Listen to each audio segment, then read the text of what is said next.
Why I and welcome to Geordieland 1892.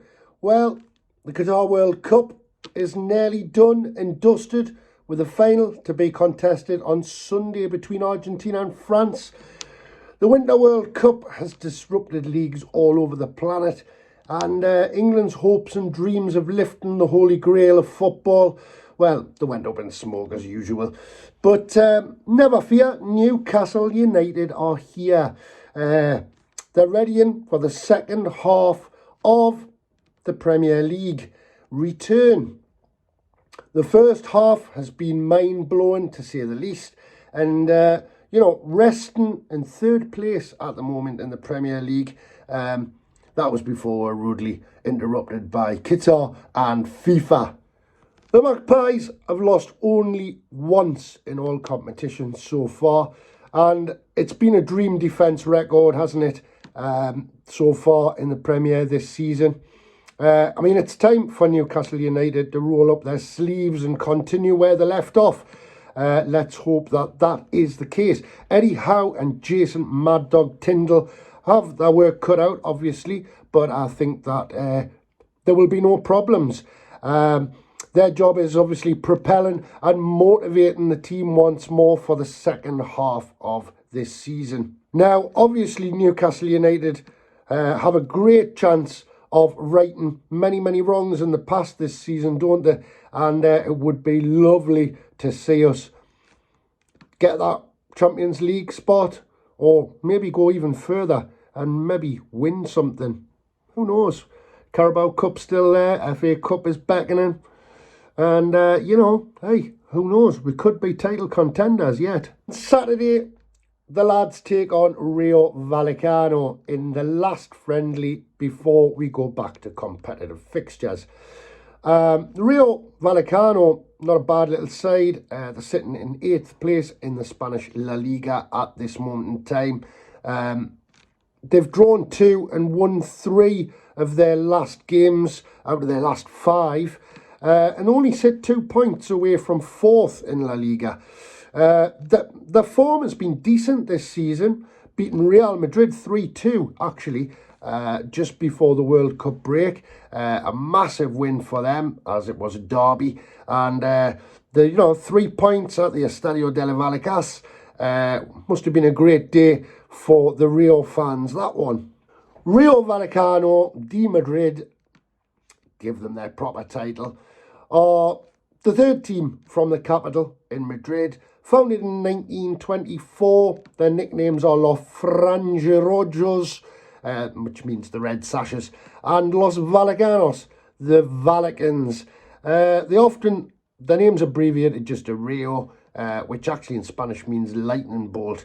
They play traditionally in white with a red sash across it. And the red sash is basically in the form of a lightning bolt. That's the way they're known. In the team's 90-year history, pretty much, they've been a bit of a yo-yo team, bouncing around all over the place, from the 1st division, the 2nd division, and also the 3rd tier of Spanish football. Now, their home games are played at Los Estadio del Vallecas. Believe it or not, it only has a capacity of 14,708. The average attendances are about 11 to 12,000. It's not really a surprise when you think that, they share the capital with Real Madrid and Atletico Madrid. So it's no real surprise that they probably get lower crowds. Another fact about this club, I'm going to go back in time a bit here, but the famous Laurie Cunningham, he was a bit of a champion for black players in England. Back in 1989, he played his second spell at Rayo Vallecano. He was famous for playing at West Bromwich Albion. And, of course, he won a FA Cup winners' medal with Wimbledon with a crazy gang.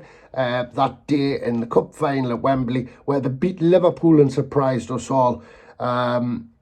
He had 4 seasons at Real Madrid.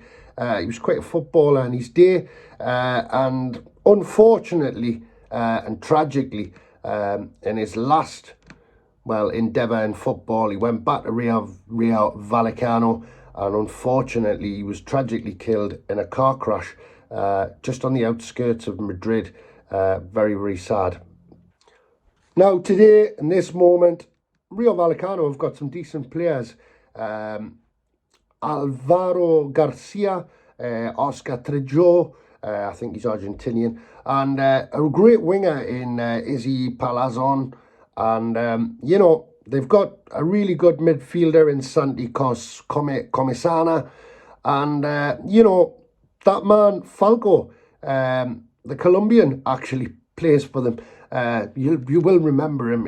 He was fantastic at Porto, fantastic at Atletico Madrid, and also at Monaco, scoring for fun. He hasn't scored that many to date, but he did have a torrid time at Manchester United and Chelsea, but he's still there. But there is a player that we all know, Newcastle fans will know, and that's Florian Lejeune. And, you know, he played 42 games for us. He only scored twice. I think he got a bit of an unfair deal, really. He had a lot of injuries. But in the end, Newcastle loaned him out to Deportivo de Alaves for a season. And then the next season, we basically sold him on to Alaves. At this moment in time, he is actually on loan to Rayo Vallecano. And, you know, it looks like there could be a permanent move for him there. Apparently, the game on Saturday is pretty much a sellout, like previous games when we played Athletic Bilbao, or Athletic Club if you like to call them that, and Atalanta. It should be a great atmosphere. It's going to be bloody freezing, like. But Newcastle have this game to go, just like Rayo have. This is the last friendly for them, and they're back in cup action like us. They will be playing in the Copa del Rey. We'll be playing in the Carabao Cup, and we'll be taking on Bournemouth. Of course, that's been moved forward by 1 day because of the rail strikes. Newcastle have just got to get straight back into it. Obviously, the team have been down in Saudi, warm weather training. Some of the lads have been in Qatar. They'll all be back together now. I did hear some nice news that the men's team and the women's team had been to the RVI hospital in Newcastle and had been greeting children there with, you know, serious problems. And, you know, they had spent a bit of time giving them Christmas wishes and Christmas presents and things like that. And also, I also heard that the club have donated £150,000 to the Newcastle West End Food Bank, which is an absolutely marvellous gesture at this time of the year. And, you know, hey, fair play to them. So, like I say, it was just a brief video about basically our friendly on Saturday, 12:30 kickoff. And then we've got it all to play for, all to come. Competitive games coming thick and fast. Like I say, Bournemouth, then Leicester. So yeah, it's all back on the cards. I'm so happy.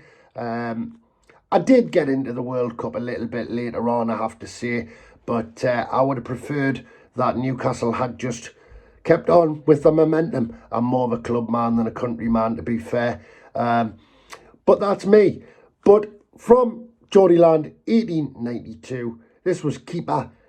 Please give us a like if you like this. And doesn't cost you anything to subscribe. If you could give us a sub, that would be great.